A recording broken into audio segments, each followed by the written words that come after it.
Hey, it's Roy Newgate, and I'm back reviewing One Piece chapter 1010. And I think I speak for most people when I say this may potentially be the best chapter in Wano. So much was revealed and confirmed for us in the One Piece community, and there's still so much more exposition left for what took place. But before we get into the discussion on the chapter, if you are a returning viewer, or if you enjoy One Piece content like this, make sure to hit the subscribe button and turn on post notifications to stay up to date with all of my uploads. Also, hit the like button because that helps a lot as well. With that aside, let's get right into the chapter. The chapter starts off with Big Mom falling as she calls out to Zeus to save her. But of course, Zeus is still trapped in the box that Kid made in the previous chapter, so there's no way for him to escape at the moment. And on the other side of things, Zoro is pushing himself past his limits and continuously cutting up Prometheus to prevent him from saving Big Mom.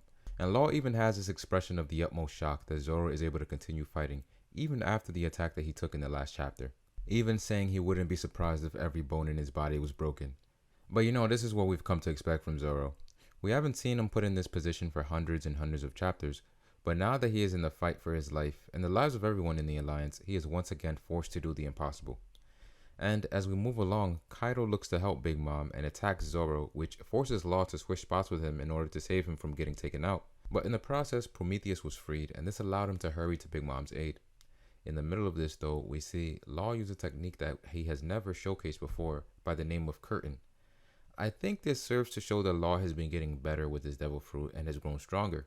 The fact that he was able to land a pretty effective injection shot should be proof of this as well. I see some people refusing to even give him the edge on Doflamingo at this point just because of what transpired in Dressrosa. But as I see it, Law will be one of the leaders of this generation, so for him to stay in place and not grow as the series wears on, that just wouldn't make any sense at all. Repeatedly, even throughout the chapter, we've seen Kaido give all of the Nova credit for their abilities, not just Zoro and Luffy. So I do think we have to recognize the significance of their place in the One Piece world. And personally, as a favorite, Law moved up for me this chapter. Zoro was upset that Law switched with him and allowed for Prometheus to escape, but Law responds telling him he'd rather have his plan fail than for one of them to end up dead. And even Kid and Killer as well. They came into this battle with their eyes set on Kaido, but they haven't let any sort of petty pride get in the way of the ultimate goal. They've now completely shifted their focus on Big Mom. That's what's needed to keep the two emperors apart and to give them an even greater chance of winning. Because it's all about survival at this point and coming out of Onigashima alive more than it is about getting the credit for the fall of the Yonko. We transition to Big Mom and Prometheus talking about the incompetence of Zeus and how unreliable he is. Though I do think it's unfair in this particular instance to chastise him for getting caught. Because of course all three of the homies were captured at a point, and even Big Mom herself was taken out of the equation momentarily, and altogether she should blame herself the most. Prometheus asks Big Mom for a favor, and we see the clouds are starting to come together. Now, if I had to guess, I would think these two things are directly tied. I feel like this is leading up to Big Mom creating a whole new homie to replace Zeus, because it doesn't seem like the disappointment she expressed earlier is something that will easily be resolved. It sounded like it was an ongoing thing that she has become completely fed up with, but I don't think that's the end of Zeus altogether. It feels like eventually Zeus will be freed from Kid's metal box. He just won't be returning to Big Mom, and the obvious place to go at that point would be to who else but Nami. One way or another, I think he'll find his way there, and there's two reasons for this. One being that Nami said she needed stronger lightning if she's to keep Ulti down, and what better source for this is there other than the newly exiled Zeus? Another thing that I think is interesting and will support this is a theory that has been going around about how the Straw Hats have been getting their own chapters in this arc based on the reverse order that Kuma sent them away in Sabaody. So far that has held up to be true with Luffy, Robin, and Chopper. So given what's taken place, I do think Nami will be the next Straw Hat to get her own named chapter, and in that chapter she will regain control of Zeus. Kaido begins to observe Luffy as he lies unconscious with the same look he had back when he first defeated him, and he begins to talk about how he will kill him, but Zoro, watching on and refusing to have his captain's life taken by Kaido, begins to make his move.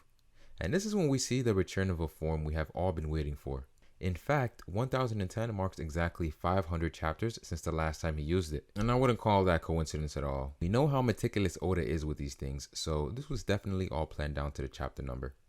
The particular attack used while Zoro was in Ashura, Dead Man's Game, is completely new in itself, and so after seeing Zoro use 3 of these Ashura attacks, it makes me wonder what each variant entails. Like, do they serve a different purpose and give him a different advantage depending on which one he uses, or is each subsequent attack just stronger than the last?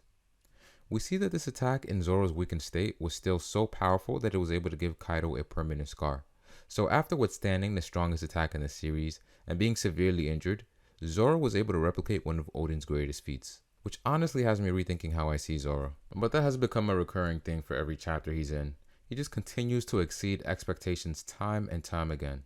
Kaido acknowledges what he was able to do, but then points out that Zoro is a Conqueror's Haki user. This is something that has long been theorized and foreshadowed, and it was pretty obvious given Zoro's role in the story, and of course the parallels to Rayleigh.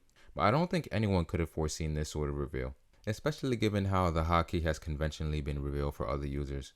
It's usually when someone knocks out fodder or something along those lines. For Zoro, there have been hints in the series, and some of them were a lot more explicit than others. I think Toei directly pointed this out with the gambling scene in which Zoro was able to attack without leaving a sword wound or even touching the assailants. There was really no other explanation for this that made sense at the time, so most people thought that this was a sign of Conqueror's Haki, but we had never seen it used in this way. But now we have a better idea of how it's done and what exactly is going on.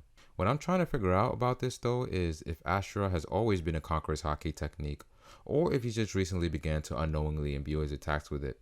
If it's the former, then it would make a lot more sense why Oda has saved its return up until now.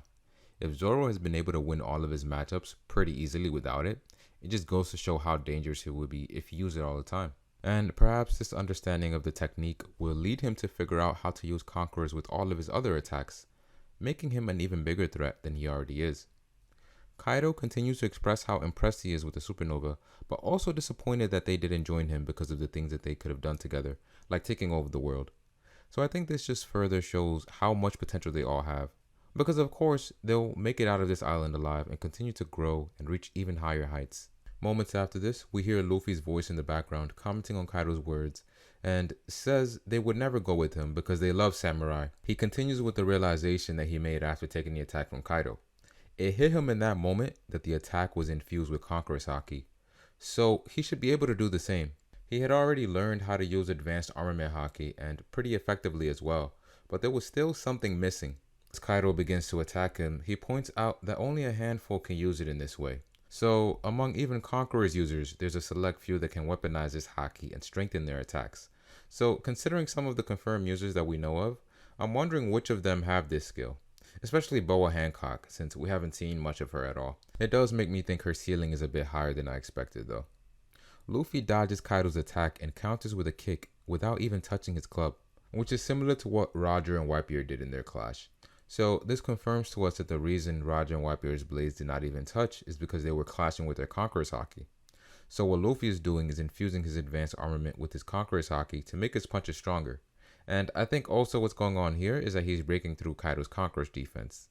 I think part of the reason Big Mom and Kaido are so durable is because of their ability to defend themselves with this.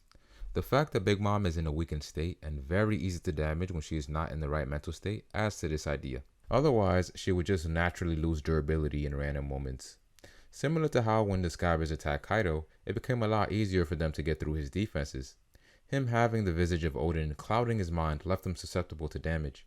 Luffy continues this assault on Kaido with punch after punch until he ultimately knocks him into the ground. And it's at this point you can see how he's filled with overwhelming confidence in his ability, knowing that he's finally figured it out. In fact, he has so much faith in himself that he tells Zoro and Law that he can handle the fight on his own and tells them to head back down. And this particular moment has led most people to think that Zoro's role in the fight against the Yonko has come to an abrupt end. I don't think so though. I also don't think that the idea of Zoro killing Kaido has taken any hits either. I still firmly believe that it's happening, and I'd even venture to say that it has even become more likely. I don't want to get too much into that, but I think I'll make a separate video on it because there's a lot of points that I'd have to touch on, and there's really not enough time in this review. All that aside though, this chapter really exceeded my expectations. There's a lot of new things I've opened my mind to about some characters in the chapter, and some that weren't even mentioned. Overall, I like the direction that the raid is going because we have these moments where Zoro and Luffy are taking severe damage, and it's not just a situation where they can quickly overwhelm the emperors, and all of them together are put in positions where they have to try new tactics and work together for the sake of winning. And those were all my thoughts on the chapter though, but tell me what you think. Comment all of your thoughts down below, and also don't forget to subscribe and like the video as well.